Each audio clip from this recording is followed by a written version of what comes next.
ई class के अंदर एक बार पुनः आप सभी का स्वागत है। आपको जैसा कि पता है कि नियमित कक्षाओं का संचालन नहीं हो पा रहा है, लेकिन इसके बावजूद हम आपका सिलेबस पूर्ण कराने के लिए कृत संकल्प हैं। आप लोग हमारे चैनल से जुड़े रहिए और इस चैनल को सब्सक्राइब कीजिए ताकि आपको नवीनतम पाठ्यक्रम की जानकारी तुरंत आपके पास में मिल सके। आज हम लोग जो चैप्टर शुरू करने जा रहे हैं वो है बलबन का राजत्व का सिद्धांत। ये एक बहुत ही जो महत्वपूर्ण जो चैप्टर है आपके लिए, और इसके ऊपर जो बलबन के ऊपर जो प्रश्न पूछा जाता है उसके अंदर बलबन के राजत्व के सिद्धांत के ऊपर ही प्रश्न पूछा जाता है। तो आइए हम देखते हैं कि बलबन का राजत्व का सिद्धांत क्या था।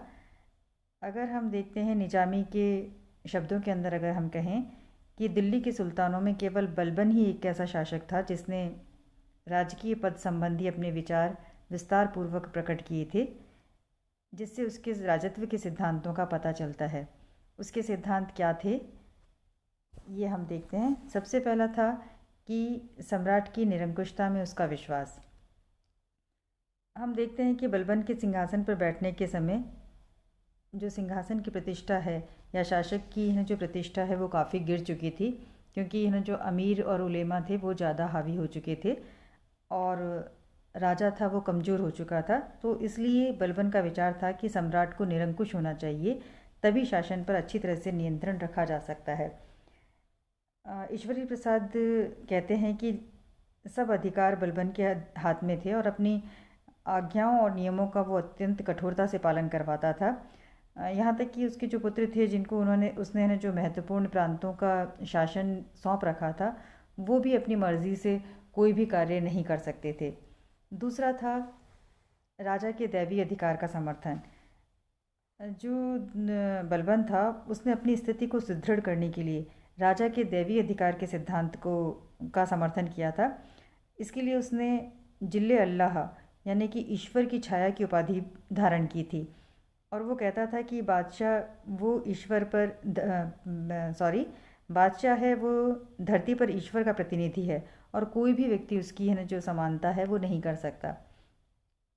अगला जो जो उसका राजत्व का सिद्धांत था वो था शाही वंशज होने पर बल, क्योंकि बलबन इस बात को अच्छी तरह से जानता था कि तुर्क दल के जो बड़े बड़े और प्रभावशाली जो नेता हैं वो निम्न वंश के सदस्य का सुल्तान बनना सहन नहीं कर सकते। तो ऐसे में जो इन सरदारों को जो संतुष्ट करने के लिए, और जो कि जो उसके राज्य के अधिकार को कभी भी चुनौती दे सकते थे, इसलिए उसने स्वयं को ईरान के प्राचीन शासक अफर सियाब का वंशज कहना प्रारंभ किया, और इससे जो उसकी स्थिति है वो निसंदेह जो काफ़ी मजबूत हो गई थी। अगला जो था वो था सुसज्जित और अनुशासित दरबार की स्थापना करना। बलबन का ये भी विश्वास था कि राजा का दरबार इतना सुसज्जित और जो अनुशासित होना चाहिए कि उसको देखते ही सर्वसाधारण के मन में राजा के प्रति स्वतः ही आदर और जो सम्मान की और एक भय की भावना है वो उत्पन्न हो। उसके अनुसार जो उसके दरबार, और इसी तरह से उसने जो इसी के हिसाब से उसने जो अपने दरबार की व्यवस्था की थी। बर्नी कहता है कि जो त्यौहार के समय तो राज दरबार इतना अधिक सुसज्जित होता था कि दर्शक उसकी सज्जा को देखकर आश्चर्यचकित रह जाते थे, और उत्सव के उपरांत भी जो कई दिनों तक जो उसकी वो चर्चा करते रहते थे, यानी कि उसकी साज सज्जा की है वो चर्चा करते रहते थे। अगला जो उसका मानना था वो था कि कुशल गुप्तचर विभाग का होना। बलबन ने अपने जो निरंकुश राजतंत्र को अच्छी तरह से संचालन करने के लिए भी जो अनुशासित सेना के साथ साथ में सुसंगठित गुप्तचर व्यवस्था के ऊपर ध्यान दिया था, और उसका विश्वास था कि एक जो सुगठित गुप्तचर व्यवस्था के बिना वह जो शासन है वो नहीं कर सकता। इसलिए उसने जो गुप्तचर व्यवस्था को सुधारने के लिए उसका पुनर्गठन किया और गुप्तचरों के वेतन के अंदर भी पर्याप्त वृद्धि की। साथ साथ उसने क्या किया कि जो गुप्तचर थे उनको सैनिक पदाधिकारियों के नियंत्रण से जो मुक्त रखा, जिससे कि वो स्वतंत्र रहकर सही तरह से अपना जो कार्य है वो कर सकें। इसके बाद में उसने न्याय की प्रतिष्ठा कायम करने के लिए उसने क्या किया कि बलबन का ये मानना था कि बादशाह को अपनी प्रजा के साथ साथ उचित न्याय की व्यवस्था करनी चाहिए, यानी कि उसको न जो समय पर है जो न्याय मिलना चाहिए, और उसके न्याय के समक्ष है वो छोटे बड़े हैं वो सारे समान हैं। इसलिए है ना जो उसने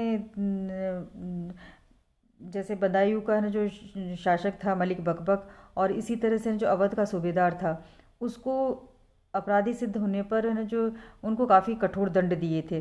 तो इस तरह से ना जो सुल्तान था उसने ना जो अपराधी सिद्ध होने पर बड़े बड़े अधिकारियों को भी है ना जो कठोर दंड देने के अंदर किसी प्रकार का संकोच वो नहीं करता था।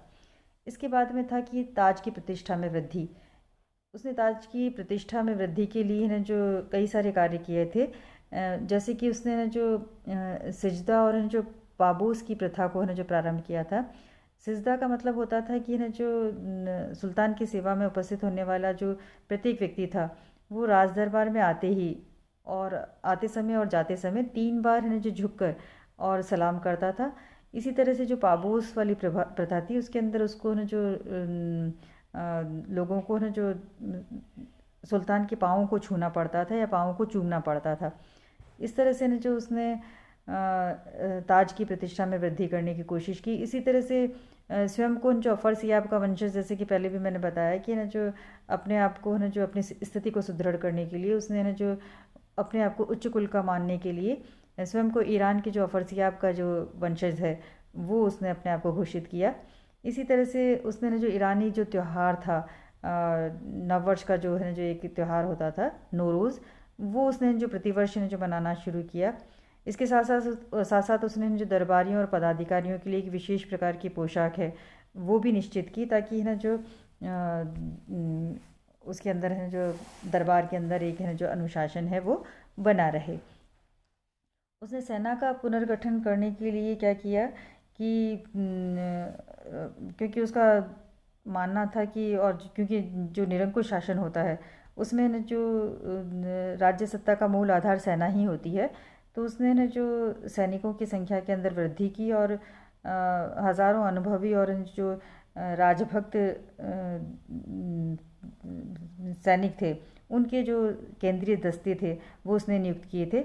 इसी के साथ साथ में उसने सैनिक और जो सैन्य अधिकारी थे उनके जो वेतन के अंदर भी जो पर्याप्त वृद्धि की थी, और जो योग्य और अनुभवी जो है जो सेना के अंदर पदाधिकारी थे उनकी उसने जो नियुक्ति है वो की थी। तो इस तरह से हम देखते हैं कि आशीर्वादी लाल श्रीवास्तव के शब्दों के अंदर अगर हम कहें तो बलबन ने तुर्की सल्तनत की रक्षा का सुचारू प्रबंध किया और उसको नया जीवन है ना जो प्रदान किया। और इस तरह से है ना जो एक तरह से है ना जो कह सकते हैं कि बलबन है उसने ना जो अगर उसको अवध बिहारी पांडे के शब्दों के अंदर अगर मतानुसार अगर हम कहें कि बलबन के कार्य को एक ही शब्द में व्यक्त करना चाहें तो वो शब्द है सुदृढ़ीकरण, और यही उसकी नीति का मूल मंत्र था। धन्यवाद।